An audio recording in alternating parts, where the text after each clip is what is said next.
from the equation. Judaism was the way of the Jewish people for thousands of years by all the God-fearing Jews. Zionism is 100 years old by non-practice created, concocted by non-religious Jews as a whole. Theodor Herzl, people who detested and abhorred the religion and looked for a way out, for a way to be considered still distinguished people and still remain not people who were thrown out of the community, so they gave themselves a new form of Judaism. Congressman Julius Kahn presented Woodrow Wilson with a letter from three prominent Jewish Americans. They were Henry Berkowitz of Philadelphia, Max Senior of Cincinnati, and Professor Morris Jastrow of the University of Philadelphia, Pennsylvania. It read in part, "We raise our voices in mourning and protest against the demand of the Zionists for the reorganization of the Jews as a national unit, to whom now or in the future territorial sovereignty in Palestine shall be committed. This demand not only misrepresents the trend of the history of the Jews, who ceased to be a nation 2,000 years ago, but involves the limitation and possible annulment of the larger claims of Jews for full citizenship and human rights in all lands in which those rights are not yet secure. We ask that Palestine be constituted as a free and independent state, to be governed under a democratic form of government recognizing no distinctions of creed, race, or ethnic descent, and with adequate power to protect the country against oppression of any kind. We do not wish to see Palestine either now or at any time in the future organized as a Jewish state."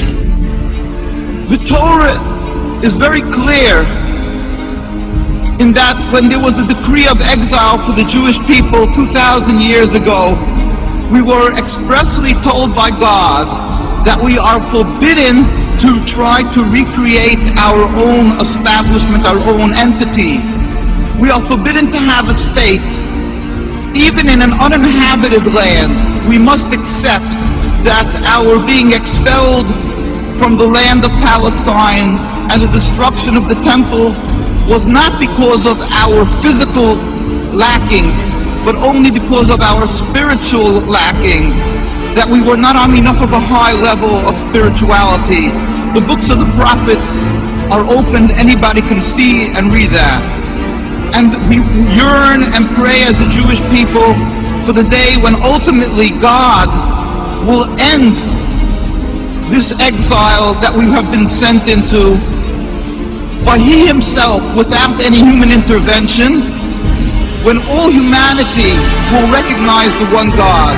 There will be a metaphysical change in the world.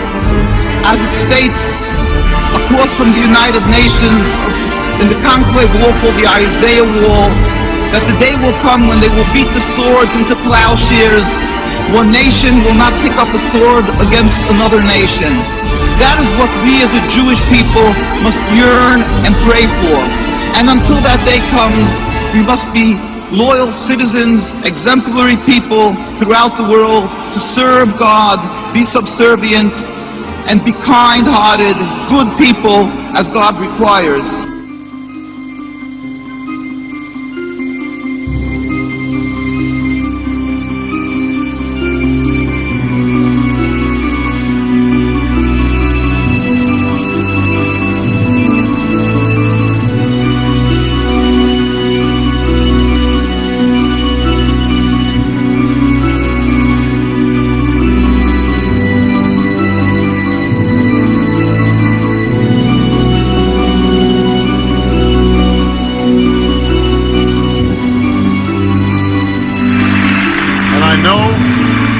I know that when I visit AIPAC, I'm among friends, good friends.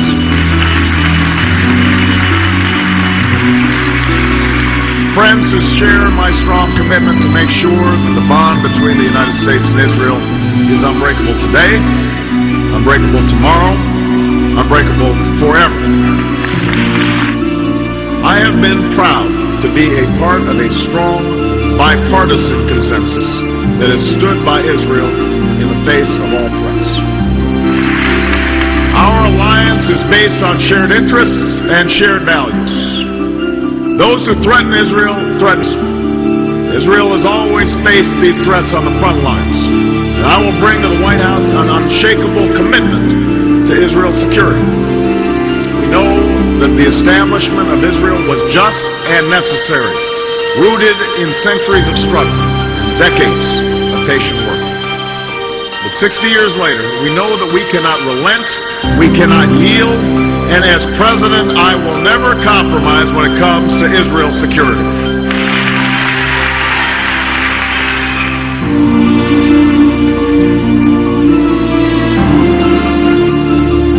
There's something very curious about modern Western civilization. I consider it to be the most important thing of all.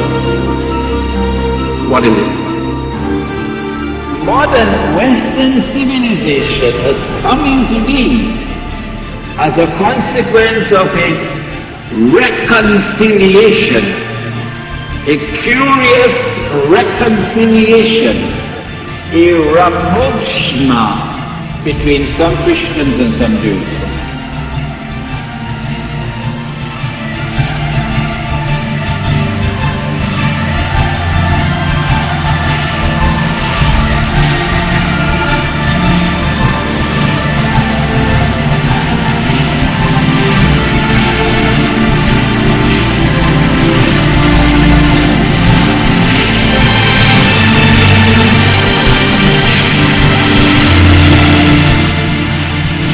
And yet strangely, mysteriously, mystifyingly, in modern Western civilization, the world has witnessed for the first time and for the only time, Jewish-Christian friendship and alliance.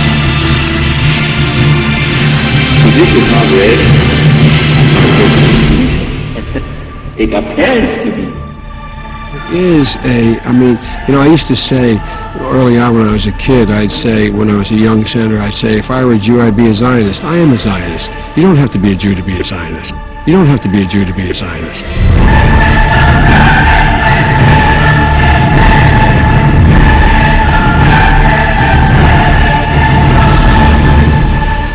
It is modern Western civilization which presided over the return of the Jews to the Holy Land.